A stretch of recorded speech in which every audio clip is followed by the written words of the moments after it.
Hey, want to hear a good idea? I mean, like a really, really good idea.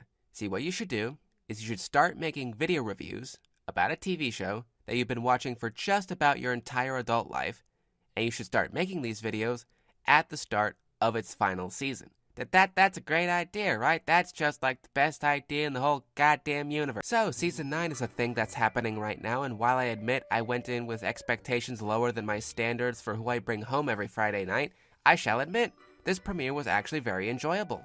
After the stuff we got last season, it's nice to see that the writers remembered what fun was. This is the most Saturday morning cartoon the show has felt in a long while, from the gags to the action to an actual bona fide Legion of Doom. Speaking of, let's talk about them. So Grogar has finally made his G4 appearance and is established as the biggest bad of them all. I guess I owe Carousel $50 now. If this ends with Chrysalis and T-Rex getting reformed, I'll owe her $100. But the highest selling point about all these villains coming together is the shade they throw at each other. And most of it's not even coming from Sombra, ironically. It really makes me curious as to see what they'll do with them throughout the season. Now, while the Every Villain is Lemons partnership is little more than just setup in this premiere, it's Sombra's comeback tour that provides the direct conflict and keeps things from getting dull like most serialized shows with purely set up episodes do.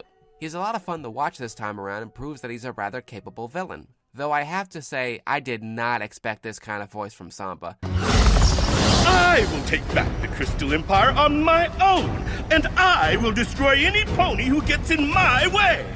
Like, I don't even know how to describe it. It's like if Eddie Murphy was a supervillain? Anyway, on the hero side of things, Twilight's anxiety of taking Celestia and Luna's place is rather basic as far as conflicts go. I mean, it's certainly not bad, and they do poke fun at the fact that they've done this song and dance before, but it's easily the weakest part of the episode. Hell, it even kind of feels like Tara Strong's performance is kind of phoned in, though that's a problem the series has had for quite a few seasons now. I am not confident about this at all. Now, as for the strongest part of this episode, you know I have to give it to my precious baby boy Discord. His gags and snark actually had me properly laughing all throughout the episode, and the way he shepherds Twilight into gaining the confidence she needs to rule shows how far he's come since episodes like Princess Twilight Sparkle.